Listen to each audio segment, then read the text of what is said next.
We are all familiar with the expression, so, right? Although this expression is often used as mock Chinese, it comes from the Japanese, aso desu ka, which translates in English to, oh, so that's how it is. For example, so, this is what she meant, or so, now I get it. The kind of so moments we will be talking about pretty much falls into the category of realizations or insights that visit us unexpectedly, like fireworks silently exploding in our consciousness. But what about self-cultivation? What does that mean? Well, if you have ever controlled your temper, curbed your impatience, stopped yourself from making a snide remark, or sincerely smiled at someone you would normally ignore, you have at that moment practiced self-cultivation. There's a lot more to self-cultivation than that, of course, and there are many kinds of so moments as well. In this presentation, we will expand on the practice of self-cultivation. Then we will look at some of the so moments that highlighted my cultivation path. Many years went by as I searched for a spiritual path that would resonate within me. Like many of us, I grew up pondering the deeper meaning of life. What am I doing here? What should I be doing here? Is there a heaven?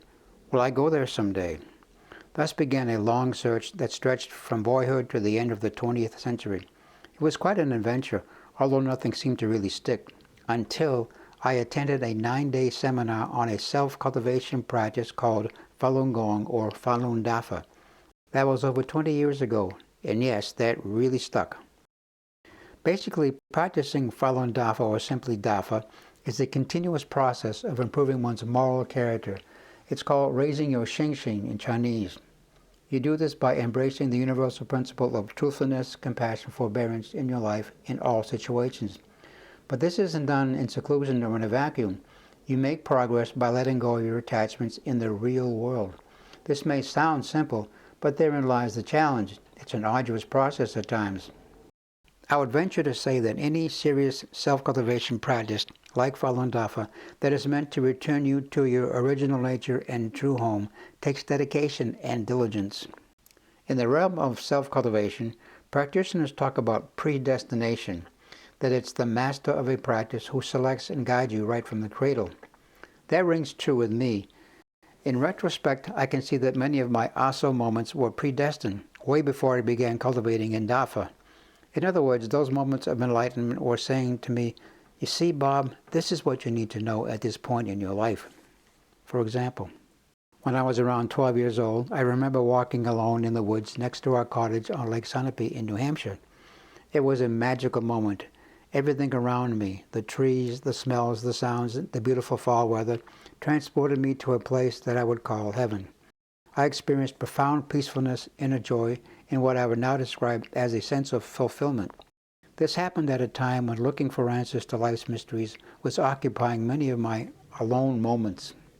Years later, when I was in my late 20s, I was shaken by a realization that the center of the universe was not my mother. But up until this so moment, my mother had been an all-encompassing security blanket for me.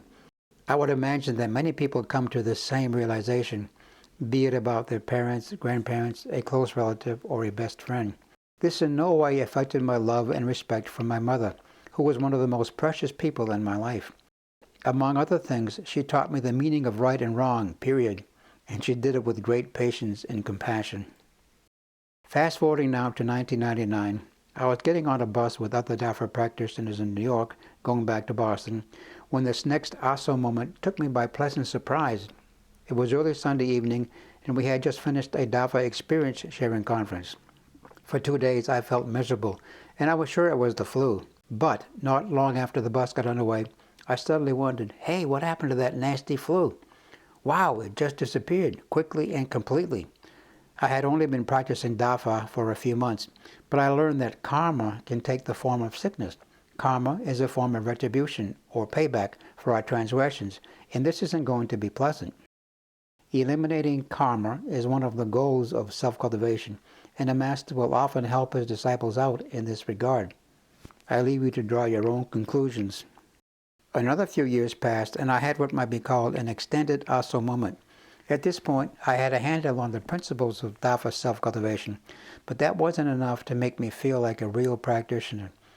This state slowly and quietly changed for the better, as I began to realize that genuine self-cultivation has to come from the heart and not just the mind. When I looked within myself, I saw where I was falling short of the mark. My brain has a tendency to work overtime, and that interferes with deeper communication. On a soul level, it seems that communication is more about resonating than it is about talking. And this last so moment happened about a year ago. It unfolded in about 1 hour, sort of like a firework display in slow motion. That's when I met with someone whom I considered to be an incorrigible pain in the neck. Just prior to that meeting, we decided to give reconciliation one last try. So we jotted down what we wanted to say to each other before we met. The first item on our agenda was a mutual apology. Right away, I knew we were off to a good start. And then, point by point, we ironed out our differences with honesty, respect, kindness, and above all, compassion. I could hardly believe that this was the same person that I thought I knew for the past several months.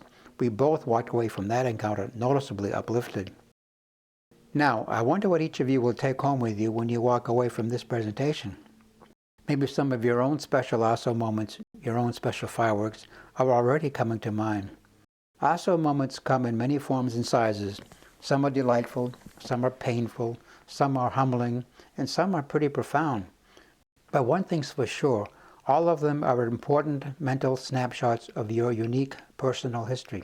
They were instantly recorded in your consciousness and stored in your memory. That's not something that even the smartest camera phone can do. Now, ASO moments don't equate with self-cultivation, of course, but even if you don't practice formal self-cultivation, you may find that some of your ASO moments have been talking to you, saying, "You see, this is what you needed to know at these moments in your life." Thank you, everyone.